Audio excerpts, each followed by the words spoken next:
ആരെങ്കിലും സ്വർഗ്ഗത്തിൽ കയറിയാൽ അവൻ അനുഗ്രഹീതനാണ്, അവൻ ഐശ്വര്യവാനാണ്, അവൻ ദരിദ്രനാവുകയില്ല. സ്വർഗ്ഗനിവാസി സ്വർഗ്ഗത്തിൽ നിത്യവാസിയായിരിക്കും. അവന് സ്വർഗ്ഗത്തിൽ മരണമുണ്ടാകുന്നതല്ല.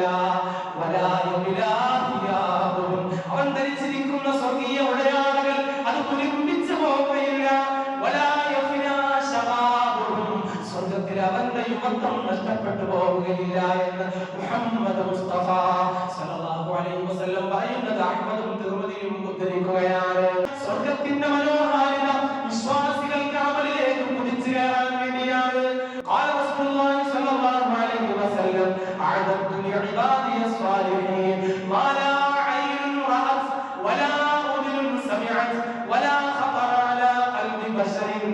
അല്ലാഹുവിന്റെ ഹബീബ് പറയുകയാണ്, ഒരു കണ്ണുകളും കണ്ടിട്ടില്ലാത്ത, ഒരു കാതുകളും കേട്ടിട്ടില്ലാത്ത, ഒരു ഹൃദയങ്ങളിലും ചിന്ത ഉദിച്ചു വരാത്ത അത്രത്തോളം മനോഹാരിതമായ സ്വർഗീയ സംവിധാനത്തെയാണ് എന്റെ സജ്ജനങ്ങളായ സ്വാലിഹീങ്ങളായ അടിമകൾക്ക് വേണ്ടി നാം തയ്യാറാക്കി വെച്ചിട്ടുള്ളത് എന്ന് അല്ലാഹു സുബ്ഹാനഹു വ തആല പറയുകയാണ്. ഈ ജന്നത്തി മിഅതു ദറജ, സ്വർഗ്ഗത്തിൽ അല്ലാഹു തആല 100 ദറജകൾ സംവിധാനിച്ചിട്ടുണ്ട്. മാ ബൈന കുല്ലി ദറജതൈനി കമാ ബൈന സമാഇ വൽ അർദ്. ഓരോ 2 ദറജകൾക്കിടയിലും, ആ